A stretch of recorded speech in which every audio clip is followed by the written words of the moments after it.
안녕하세요. 반갑습니다. 바른증권방송 송범선 수석 전문가입니다. 우리가 CB와 BW 이것을 어떻게 바라봐야 되는지 그 점에 대해서 오늘 짚어보도록 하겠습니다. 결론적으로 말씀드리자면은 이 CB와 BW를 발행하는 회사는 기존의 주주들을 기만하는 행위다. 정말 깔아 누르는 행위다. 안 좋다라고 말씀을 드릴게요. 자, 그래서 뭐 CB와 BW는 뭐냐면은 CB가 이제 전환사채고 BW는 신주 인수인급 부사채예요. 근데 이렇게 합당한 이유가 없이 이걸 발행하면은 기존 주주를 배려하지 않는 겁니다. 근데 이게 뭐냐? 바로 전환사채 CB 같은 경우는 채권이죠, 채권인데 채권을 전환해서 주식으로 바꿔줄 수 있는 권리를 주는 거예요. 그러니까 나중에 채권을 갖고 있다가 주식 가격이 막 급등했어요. 그러면 주식으로 바꿔버려서 돈을 챙길 수 있다는 거죠. 그러면은 문제는 뭐냐면은 이런 CB를 갖고 있는 사람이 많아지면 전부 다 주식값이 올랐을 때 바꾸겠죠, 주식으로. 그러면은 여기서 바꾼 다음에 바로 매도를 치겠죠. 그럼 가격이 매도 물량이 많아지면 어떻게 됩니까? 바로 떨어지죠. 자, 그렇기 때문에 전환사채가 물량 부담 때문에 좋지가 않다는 겁니다. BW도 마찬가지입니다. 이것도 이제 신주 인수권 부사채인데 신주를 인수할 수 있는 채권을 발행하는 거예요. 그래서 신주 인수권 BW 발행해서 이것도 이제 신주를 받게 되는 겁니다. 신주를 새로 발행해서. 그래서 이걸로 또 신주를 받게 되면 요걸 또 매도 물량을 내놔서 또 가격이 떨어질 수 있다. 그렇기 때문에 기존의 주주들은 가치가 희석되는 거죠. 그러니까 예를 들어서 말씀드리자면은 만약에 시장의 유통 물량이 100주였어요. 100주였는데 기존 물량이 이제 5명이 갖고 있다. 그러면 20주씩 갖고 있죠. 그 주식을. 근데 이제 여기서 갑자기 전환사채를 발행했다. 신주인수권 부사채를 발행했다. 그래서 50주를 더 발행하게 되면은 총 원래 100주였다가 갑자기 150주가 되겠죠. 근데 150주 중에서 150주가 쏟아져 나오면은 어떻게 됩니까? 가격은 떨어지고 기존 주주들은 물을 먹는다. 이렇게 보시면 됩니다. 괜히 알고도 속는 그런 게 바로 CB와 BW입니다. 도덕적인 해이라고 볼 수 있겠죠. 그래서 이런 것들, 이런 주식들은 웬만하면 피하시는 게 좋겠고, 그래서 CEO 리스크 이런 것들을 좀 고려를 하셔야 됩니다. 그렇습니다. 자, 그런 사례들 한번 보도록 할게요. 설명이 길었는데 여기 보시면은 LG 디스플레이가 나오죠. 최근에 거예요. 최근에 2019년 7월 31일 LG 디스플레이가 CB를 8천억 원을 발행했는데 이것이 이제 공매도에 괴로운 LG 디스플레이가 CB 발행으로 사상 최저가를 갔다는 거죠. 이게 대형 악재인 거예요. CB 발행, 전환사채 발행을 하면서 이게 굉장합니다. 이게 지금 그래서 LG 디스플레이 주가를 볼게요. 얼마나 떨어졌는지. LG 디스플레이 엄청나게 떨어졌습니다. 지금 8월 6일 날 최저가였죠. 이 정말 가파르게 떨어집니다. 이렇게 되는 겁니다. 물론 LG 디스플레이 주식 자체는 저는 그렇게 나쁘게 보지는 않아요. 근데 이거 주식 보면은 최근에 적자로 돌아섰죠. 적자로 돌아서면서 성장성, 수익성도 좀 안 좋아졌는데 당기순이익 수익성이 안 좋아졌는데 그럼에도 불구하고 수익성도 안 좋아지고 지금 이렇게 여기다가 전환사채까지 발행하면서 안 좋아졌죠. 이게 바로 대형 악재인 겁니다. 그렇습니다. 자, 그리고 다음 사례를 한번 보도록 하죠. 신라젠 CB 투자자 조기 상환 요청 검토 이겁니다. 그래서 신라젠이 최근에 엄청나게 빠졌잖아요. 하한가를 몇 번 갔죠. 근데 여기에다가 CB 가치 하락이 불가피해 보이면서 조기 상환을 요청합니다. 그러니까 어쨌든 보면은 그러니까 CB 같은 경우는 신라젠이 옛날에 이제 발행을 했었던 거죠. 그러니까 이번에 팩400 악재, 팩400 인정 못 받는 악재가 있기 전부터 CB 발행 그러니까 지금 이번에 볼게요. 신라젠이 언제 크게 빠졌죠? 언제? 바로 최근에 이 점 하한가가 나왔죠.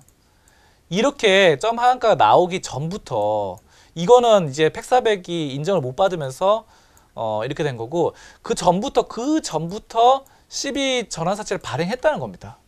그러니까 이때부터 알아봤어야 돼요. 이 기업이 그렇게까지 도덕적이지 않다라는 걸 알아채야 됩니다.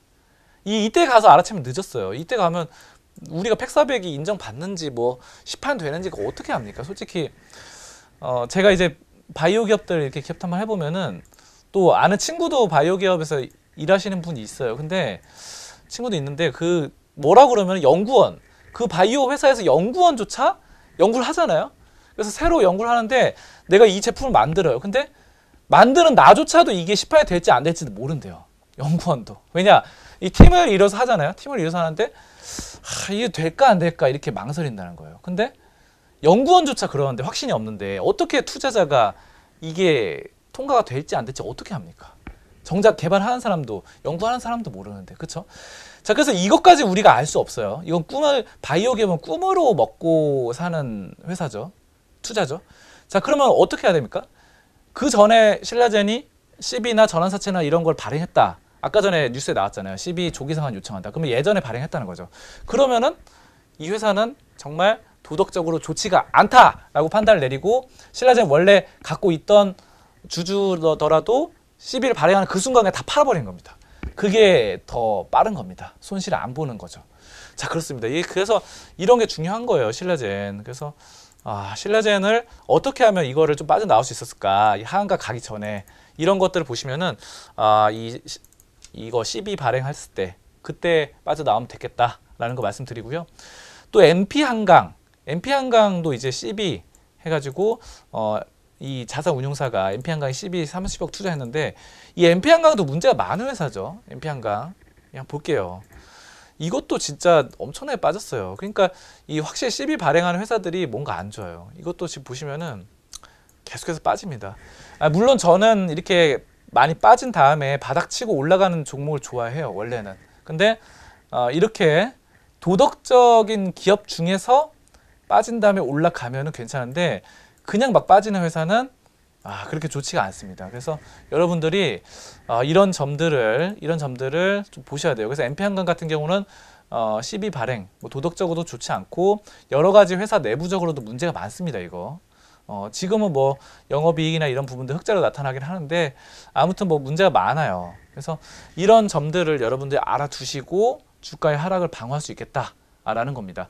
자, 그래서 CB와 BW 발행하는 회사는 일단 좋지 않다라고 말씀을 드렸는데 그렇다면은 CB에 직접 투자하는 건 어떨까요? 예전에 뭐 책 같은 거 보니까 전환사채 투자하면 대박 난다 뭐 이런 말들이 나와요. 그래서 전환사채 자체는 사실 저는 긍정적으로 봅니다. 전환사채에 투자하는 거는 그러니까 전환사채를 발행한 그 회사 주식은 투자하는 건 별로 안 좋은데 그냥 전환사채에 투자하는 건 괜찮아요. 왜냐하면 아까 말씀드렸다시피 채권에 투자했는데 이것이 주가 올라가면 주식으로도 바뀌기 때문에 그렇습니다. 그래서 좋은 점도 있고 위험한 점도 있는데 일단 좋은 점으로는 CB가 왜 좋냐? 이자가 커요. 그래서 전환사채 투자했을 때 그냥 일반 채권, 뭐 국고채라던가 그냥 일반 사채권 같은 경우보다 전환사채 이자가 더 높아서 은행 이자나 이런 것보다는 훨씬 좋습니다. 훨씬 좋아요. 그래서 이런 것들은 CB에 투자하는 게 낫겠고 또 거기다가 주식값이 올라가면은 주식을 바꾸면 되니까 더 좋죠.